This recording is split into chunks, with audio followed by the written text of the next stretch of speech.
Hey guys, Doug B here, your average axe-wielding hack. Welcome to part 6 of my interview with AustinBuddy. Now in part 5, we talked about how you can switch back and forth between your own FC layouts, his FC layouts, and the factory layouts. We also talked about what you can do if you don't have an FC controller, why you should consider buying one or more of his tone packs, and how he lets his customer base know that his tone packs have been updated. All right, let's get going in part 6. I think we touched on this one, but I'm going to ask the question anyway. Do you ever see, let me put it this way, do you foresee a time where you're going to have to charge for future updates? I don't want to, and I've said this publicly. And there, I don't want to promise it though, and I've stopped putting it into the manuals that you're always going to get free updates. But today, I've never done it. I've never charged for it. It's a complicated thing to do. Like I said, somebody's gotten 5 updates over 5 years versus the guy who bought it, 3 weeks ago. That would be probably more of a subscriber model. And I just need to talk with some people and figure out if that's something I could do. And then people could subscribe on an annual basis and they would get that as part of it. But I haven't gone there yet. And I'm trying to use the model that works for me because I have to put the work in either way. You know what I mean? Sure. But, there are people who say, hey, there are plenty of people, lovely people that said, hey, we'd like to pay you for this. We know I bought this, 5 years ago and we know you work your butt off and I don't have a tip jar. I probably should do something like that just to let people have a way to do it. No, again, money isn't what's driving me on this. I really want to do this for the community and all that, but I put a lot of time into this and I have a day job, and so, it needs to be, if there's enough revenue coming in, I don't worry about it. If things started to get, slow down and they haven't, then I might start to think more about that, to be honest with you. For the time being though, the updates are free. Yeah, certainly for this year, 2023, I'm pretty much would guess the first half of 2023, there wouldn't be anything either, Okay. After that, I just don't want to commit one way or the other. My guess is it's going to keep going on the way it has, Doug, but we'll see. Have you decided on a new tone pack for 2022/2023?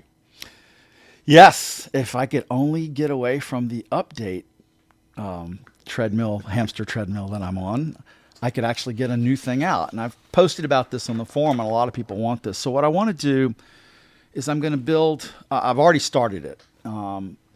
It's called the Effects Warehouse. And it's a block library. And it'll cover almost every effect type that comes in the unit with multiple iterations. And the idea is this is the perfect complement to both Live Gold and Naked Amps. It will work with both, right?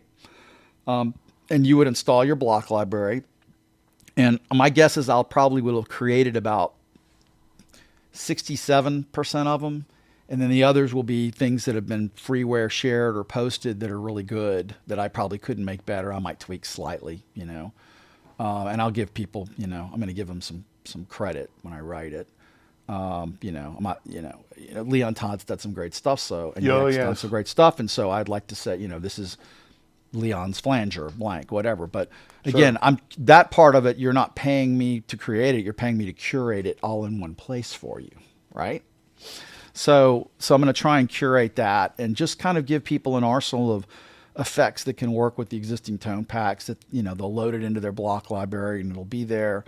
And that can be a challenge too. If Cliff starts changing algorithms, then I have to update those as well, which could be problematic. I don't know how that'll work out. The other thing that's interesting, and I know you talked about controllers and blocks. And so the other interesting thing is while you can save individual channels that are great that you can plug in, if you have a controller tied to it, not an expression pedal, but a LFO or some envelope, that will not save in a single channel. You have to save the whole block for that one thing. So you'll see in this, there'll be single channel things, and then there'll be blocks where it may just be one effect, but I had to save the whole block so that you could have the controller.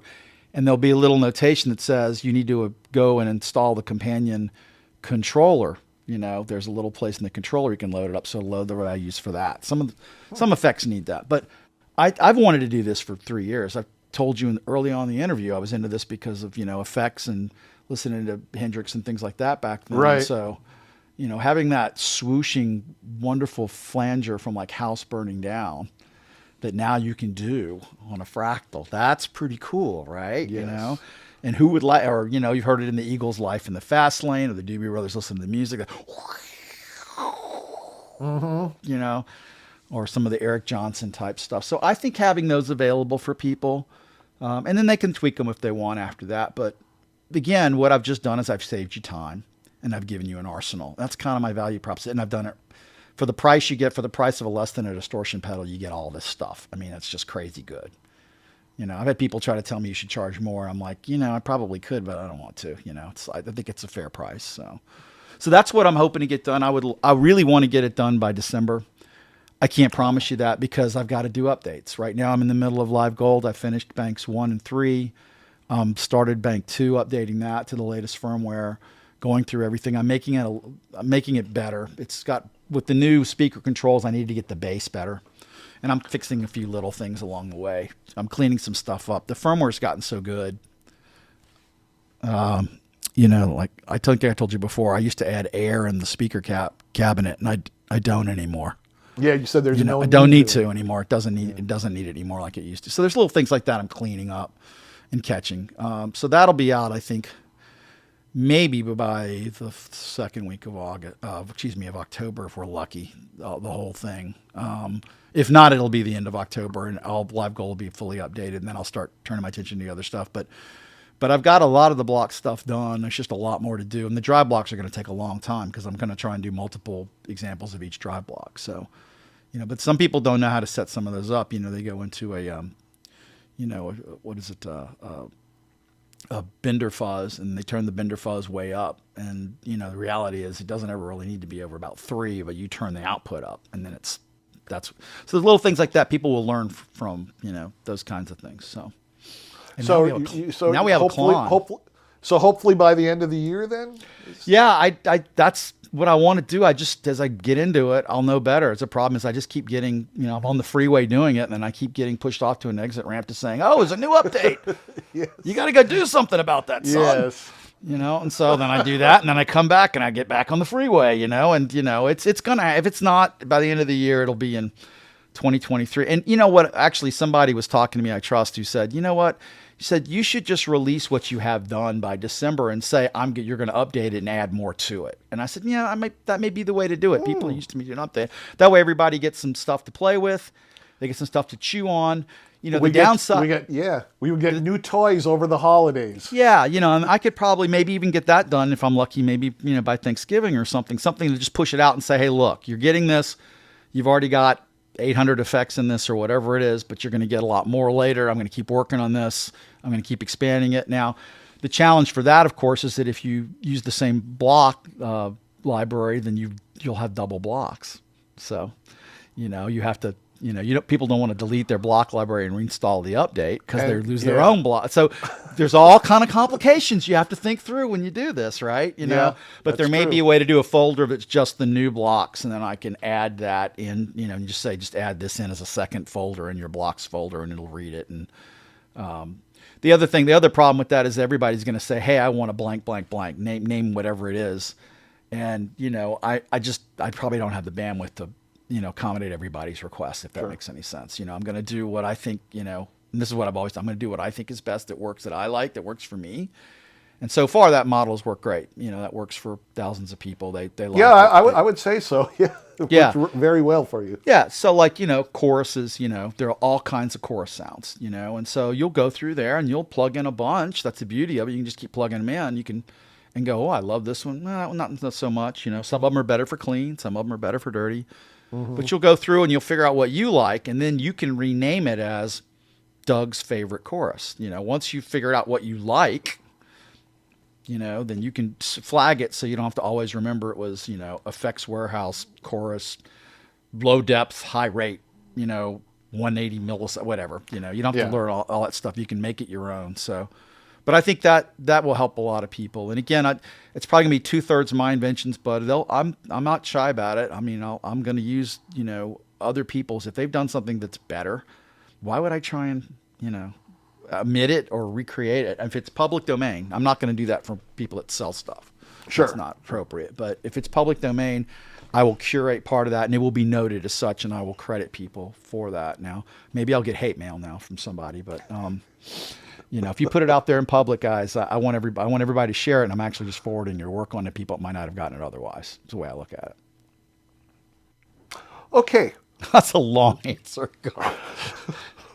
I got to stop having coffee in the morning. Here's one. Why do some of your presets have -CX or -CS at the end? No, that's a great question. And the reason I do that is whenever I do an update, firmware update, at the end of the name of the preset, I try and put an indicator so you know what firmware it's attached to. So CX was the last Cygnus update I did. But now that there's a new speaker impedance curve, I've changed the CX to CS in the live goal partial bank update that I'm doing. And then futures will have that so that you know that. And the reason I say that is that when you load this into your system and you look at it, you won't confuse an old preset with a new preset, because one will say CX, oh, that's the older preset. And the new one will say CS. Oh, that's the newer version.